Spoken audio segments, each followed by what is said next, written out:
ମୋର ପ୍ରିୟ ପିଲାମାନେ, ଆଶା କରିବି ସମସ୍ତେ ବହୁତ ହି ଭଲରେ ଥିବ। ପିଲାମାନେ, ଆପଣମାନେ ଟିକେ ବାୟା ହଉଛନ୍ତି।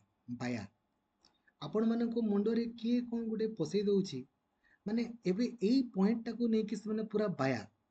ସାର୍ ଏଇଟାକୁ ଆମେ କ'ଣ କରିବୁ, ଏଇଟାକୁ ଆମେ କ'ଣ କରିବୁ, ଏଇଟାକୁ କ'ଣ କରିବୁ, ସାର୍ ନ କରିଦେଇଛୁ ୟେସ୍ କରିବୁ। ପିଲାମାନେ, ଆପଣମାନେ ଯେତେବେଳେ କିଛି ଆପ୍ଲାଏ କରୁଛନ୍ତି, ଆପଣମାନଙ୍କର ଯେମିତି 1% ବି ଭୁଲ ନ ହବ ତା ପାଇଁ ଆପ୍ଲାଏ ଭିଡ଼ିଓ ମୁଁ ଆପଣଙ୍କ ପାଇଁ ବନେଇ ଦେଉଛି।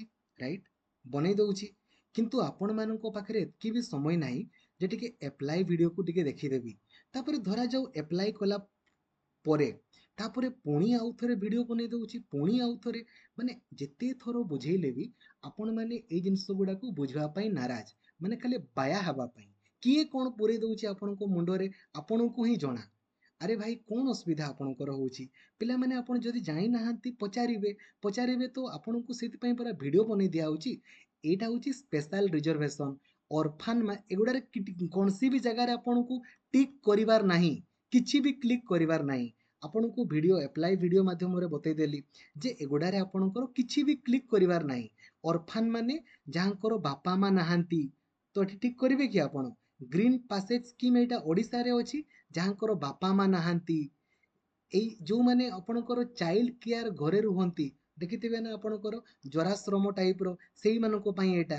ଚାଇଲ୍ଡ ୱିଥାଉଟ୍ ବାୟୋଲୋଜିକାଲ ପ୍ୟାରେଣ୍ଟସ୍ ମାନେ ଯାହାର ବାପା ମା ନାହାନ୍ତି, ଯାହାକୁ ଆଡପ୍ଟ କରାହେଇଛି। ଆପଣଙ୍କର କ'ଣ ବାପା ମା କେହି ନାହାନ୍ତି? ଆପଣଙ୍କୁ କ'ଣ ଆଉ ଜଣେ କିଏ ଆଡପ୍ଟ କରିଛନ୍ତି ଯେ ଆପଣ ଏଗୁଡ଼ାରେ ଟିକ୍ କରିବେ? ତ ଆପଣମାନେ କ'ଣ ଏଗୁଡ଼ାରେ କୌଣସି ବି ଜାଗାରେ ଆପଣଙ୍କୁ କିଛି ବି ଟିକ୍ କରିବାର ଆବଶ୍ୟକତା ନାହିଁ। ଆପଣମାନଙ୍କର ଯେମିତି 1% ଟିକେ ବି ଭୁଲ ନ ହବ, ସେଇଥିପାଇଁ ତ ଆପଣଙ୍କ ପାଇଁ ଆପ୍ଲାଏ ଭିଡ଼ିଓ ବନେଇ ଦିଆହେଉଛି ନା, ଯୋଉଦ୍ୱାରା କି ଆପଣଙ୍କର ଟିକେ ବି ଭୁଲ ହବନି। ତାପରେ ଆଉ ଗୋଟେ ଜିନିଷ କ'ଣ, ଓବିସି ପିଲାମାନେ ଖାସ କରିକି ବାୟା ହଉଛନ୍ତି। ଓବିସି ପିଲାମାନେ, ସେମାନେ ମନେ ମନେ ଭାବୁଛନ୍ତି ଓବିସି ପିଲାଙ୍କର ଓଡ଼ିଶା ରିଜର୍ଭେସନ୍ ଅଛି। ଭାଇ କିମ୍ବା ଭଉଣୀ, ଓବିସି ପିଲାମାନଙ୍କର ଓଡ଼ିଶାରେ ରିଜର୍ଭେସନ୍ ନାହିଁ। ଯଦି ଆପଣଙ୍କୁ ରିଜର୍ଭେସନ୍ ଦରକାର, ଦେନ୍ ଆପଣଙ୍କୁ ଏସିବିସି ସାର୍ଟିଫିକେଟ୍ କାଢ଼ିବାକୁ ପଡ଼ିବ। ଏଇ ଯେଉଁ ଲାଇନ୍ଟା ଆପଣଙ୍କୁ କହିଲି, ଆପଣମାନେ ବୋଧହୁଏ ବୁଝିପାରୁନାହାନ୍ତି। ଭାଇ କିମ୍ବା ଭଉଣୀ, ଯଦି ଆପଣଙ୍କୁ ଓଡ଼ିଶାରେ ରିଜର୍ଭେସନ୍ ଦରକାର, ଦେନ୍ ଆପଣ ଏସିବିସି ସାର୍ଟିଫିକେଟ୍କୁ କାଢ଼ନ୍ତୁ।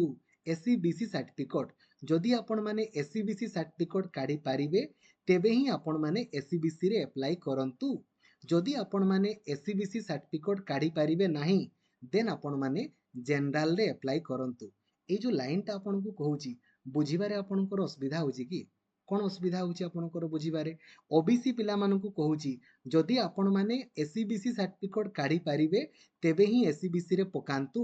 ଯଦି ଆପଣମାନେ ଏସିବିସି ସାର୍ଟିଫିକେଟ୍ କାଢ଼ିପାରିବେନି, ଜେନେରାଲରେ ପକାନ୍ତୁ। ଲାଇନ୍ ବୁଝିପାରୁନାହାନ୍ତି, ଛାଡ଼ି ଦିଅନ୍ତୁ। ଏତିକି ଯଦି ଆପଣମାନେ ବୁଝିପାରୁନାହାନ୍ତି, ମନ ଇଚ୍ଛା ଓବିସି ପିଲାମାନେ ମନ ଇଚ୍ଛା ଏସିବିସିରେ ପକାଇ ଦେଉଛନ୍ତି। ଭାଇ, ଓବିସି ପିଲାଙ୍କ ରିଜର୍ଭେସନ୍ ଓଡ଼ିଶାରେ ନାହିଁ। ଯଦି ଆପଣଙ୍କୁ ରିଜର୍ଭେସନ୍ ଦରକାର, ଏସିବିସି ସାର୍ଟିଫିକେଟ୍ କାଢ଼ନ୍ତୁ। ନଚେତ୍ ଡକୁମେଣ୍ଟ ଭେରିଫିକେସନ୍ ଟାଇମ୍ରେ ଯେତେବେଳେ ଆପଣଙ୍କୁ କାଟି ଦିଆଯିବ, ସେଇ ସମୟରେ ଆପଣ ମୋ କଥାକୁ ମନେ ପକାଇବେ। ଠିକ୍ ଅଛି? ବୁଝା ପଡ଼ୁଛି ନା? ଆପଣଙ୍କର ଇଚ୍ଛା ଆଲ୍ଟିମେଟଲି କ'ଣ କରିବେ, କ'ଣ ନାହିଁ। ଆଉ କେବଳ ଏଡ଼ିଟ୍ ଆପଣ ଆଜି ହିଁ କରିପାରିବେ। କ'ଣ କ'ଣ ଏଡ଼ିଟ୍ କରିପାରିବେ ତା ପାଇଁ ଦେଖନ୍ତୁ, ଭିଡ଼ିଓ ବନେଇ ଦେଇଛି। କାଇଣ୍ଡଲି ଆପଣମାନେ ୟାକୁ ଦେଖନ୍ତୁ।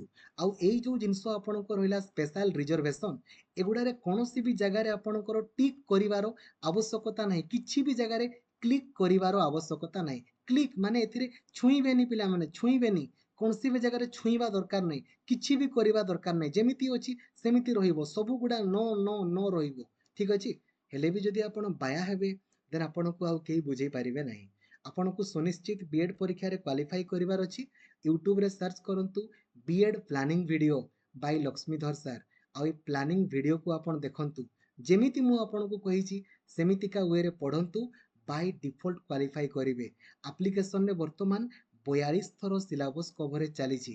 ଲକ୍ଷ୍ମୀଧର ସାର୍ ଅଫିସିଆଲ ଆପ୍ଲିକେସନରେ 1 ଲକ୍ଷରୁ ଅଧିକ ମକ୍ ଟେଷ୍ଟ ସହିତ ଆପଣଙ୍କ ପାଇଁ ପରୀକ୍ଷା ପୂର୍ବରୁ 45 ଥର ସିଲାବସ୍ କଭରେଜ ହେଇଯିବ। ଠିକ୍ ଅଛି? ଏବେ ବି ଟାଇମ୍ ଅଛି, ଆପଣମାନେ ବାୟା ହୁଅନ୍ତୁନି। ଯେମିତି ମୁଁ କହିଲି ସେମିତି କରନ୍ତୁ। Thank you. ଜୟ ଜଗନ୍ନାଥ। ଧନ୍ୟବାଦ। Thank you. ଏଇ ଜିନିଷଟା ପାଇଁ ମୋତେ ସେକେଣ୍ଡ ଟାଇମ୍ ଭିଡ଼ିଓ ବନେଇବା ପାଇଁ ପଡ଼ିଲା। Thank you.